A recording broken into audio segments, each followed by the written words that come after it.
Homestead National Historical Park in southeastern Nebraska is truly a gem of the national park system.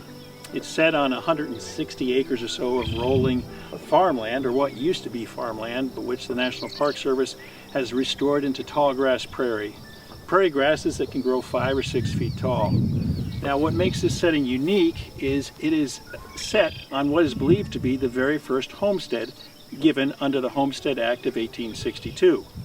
Now, while Congress passed that act in 1862, it didn't take effect until January 1st of 1863, and it's thought that an Illinois man, Daniel Freeman, came down at 10 minutes after midnight on January 1st of 1863 and signed the paperwork to acquire this homestead.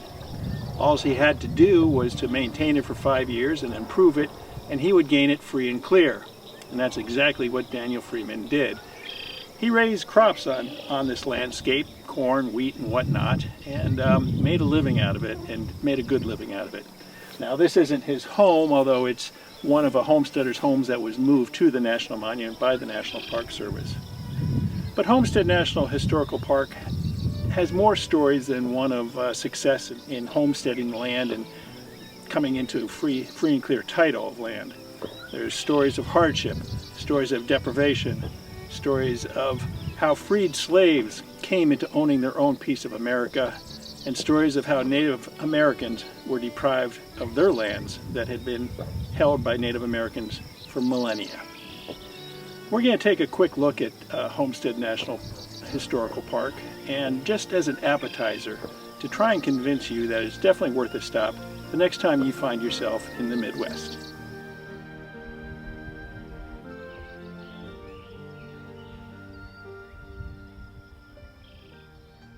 So Jessica, Homestead National Historical Park is really, it's a phenomenal place. There's so many stories here that are told and that deserve to be told. I like to liken this park to Yellowstone, because when people think of Yellowstone, they think of vast spaces, natural places, and exploration. And what I tell visitors when they come through this park is you've just landed on perhaps a park that is small in acreage, but has one of the largest stories in the nation. And once a person really can grasp how foundational this law was, how much it affected this nation, they can see the history of this country and how westward expansion came along. They can see how people settled this land. They can see how people were displaced from this land. Well, yeah, I mean, it's a story of both hardship and new adventures, if you will, possibly new prosperity, but at the same time, it's a story of displacement. It is. I call it an excruciatingly complex story. And for many visitors, when they come through our door, I ask them, how do you want to feel today?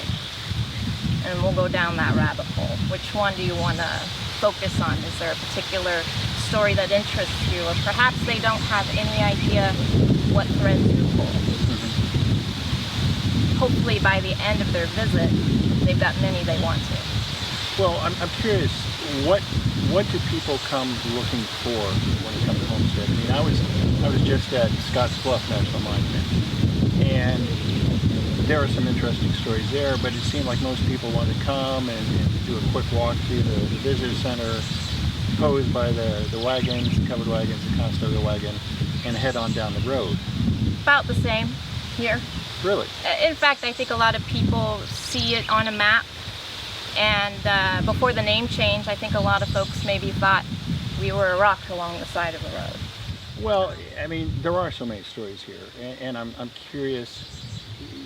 We talk about diversity in the park system, and there are, or lack of diversity in the park system, and yet there are so many stories here. I mean, there's not just the white Anglo story, but there's the Native American story, and the freed slaves who were able to take advantage of this, and were they able to take advantage?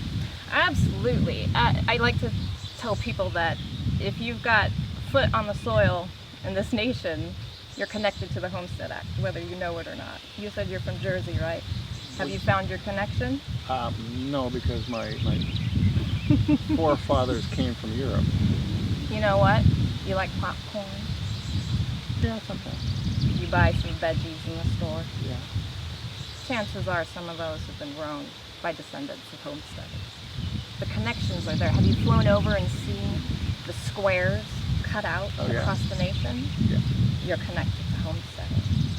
So when we reach back to Native American stories, to European stories, to African American stories, we can all touch back to this. And yes, freed people that were enslaved take part in this law. And if you were talking about many stories stemming from the Native American side, it's a lot of heartbreak. Sure. And it's a lot of still heartbreak. And then you hear the European side, you hear heartbreak and success.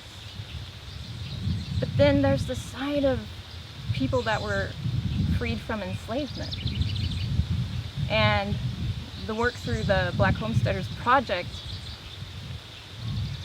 at least for me working on this project, has shown a big side of hope within the Homestead Act, which has made it very invigorating and fun and a joy to work with descendants as they discover, oh my gosh, my family's part of the story. A lot of people, me included, had no idea if you're connected to the homestead story. I found out through working here I was connected to the homestead story. Whole reason why I'm here in Nebraska is personally, it's like my fourth great grandfather was a homesteader. I had no idea. We were in manufacturing, so I didn't know this. And so for working with descendants, which has been a snowball effect, a really grassroots movement as far as what I'm a part of, to see the excitement, the joy, the adventure of discovery, and almost like wildflowers growing across the prairie, it just, everybody is blooming. They're wanting to get their hands on their primary source documents. They're wanting to read their family's narrative within these documents and write their own homestead story. Yeah. And yeah, go ahead. And the park is a repository for a lot of those stories, diaries, first-person journaling, letters, and I'm wondering, among that repository, I imagine there's stories of heartbreak. Oh, I would assume quite a bit. Yes, I can't say I've thumbed through the whole thing. There's only a few. There's only a few, 2 million. You know, 2 million. I don't know. But I'm wondering, in terms of looking at the freed slaves. I mean, how did they get the resources to go out there and survive for 5 years and tame the land, so to speak? What sort of racism did they have to confront and deal with? It had to be a whole new world. I'd say it was just good, honest grit. Yeah. A dream, a desire, a first step into freedom of living your own life. And here's this law that's allowing you to do this. Yeah. And, I did not step personally in the shoes of these families, but hearing stories from descendants, and some descendants that actually heard these stories being passed down, it was such a hopeful story. How people learned about the law, to take part in the law, from my point of view, is a bit subjective. Friend of a friend, newspaper, advertisements, there was very much so, and you may have seen them in our museum, advertisements really catered to people freed from enslavement and asking, please, come to Kansas, come to these different states. And people took them up on it and set up communities. And there was a big study done. This is really what got the ball rolling with the Center of Great Plains in Lincoln, Nebraska. They kind of had this, and I wasn't in on the planning of this particular part of the project, so I'm not sure how it all came to be, but the end result was a book and digital assets for our computer, for our website. And that's where I came in, was to start placing these things online. And as I was placing them online, I was like, this can't be it. What do you mean? Well, they had discovered 6 communities, and they really dug deep into these communities and tried to find the people and the stories connected to these communities. And just in my own mind, I was like, this is really rich information. This can't be it, though. And of course, their scope of work is limited to the Great Plains, right? Yeah. So it just so happened that there was, I don't know if it was, I was looking for a post. I wanted to do a post online, maybe about a buffalo soldier, maybe about World War II. I didn't really know, so I just kind of did a Google, homesteading, buffalo soldiers, keywording search, and I ran into this woman named Angela Walton Raji. She opened my eyes because she had homesteaders in Arkansas and Oklahoma.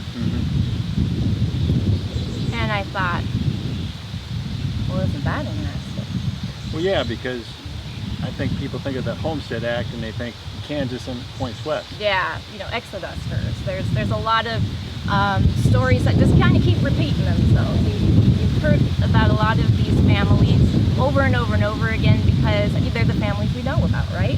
And here's the thing, on homestead documents, they did not denote race. So it's not like you can go, well, let's go find all the European people and let's go find all the African American people. You can't do that. Yeah. So it does take a significant effort to research censuses and even try to get back to documents of enslavement if you can. It's not easy work. Right. So what UNL did was just so important to say, look what we found in this study. So Angela, she opened my eyes and she connected me to a woman who I attribute this grassroots movement. Her name is Beatrice. She's out of Maryland. She has been going to the National Archives trying to connect people to their homesteading past. So her Peter Clark is her descendant, Louisiana. And through her genealogical connections, she has been trying to get people in touch with their homesteading past, encouraging people to find their records, find their names. There's a simple search you can do online to just see if maybe you can trace your family back. And a lot of people are like, we can't get past enslavement. We don't even know what our real names are. Yeah. We don't know how to get back to our homeland. And so DNA studies and things like this are helping people. But many people are finding their first real steps of belonging and placement in this country through those documents of the Homestead Act. It's big. Yeah. And so Bernice, through reaching out and me going, let's collect stories. If we can get the primary source documents, and if the descendants want to write their homesteading stories that we can verify on these documents, Right.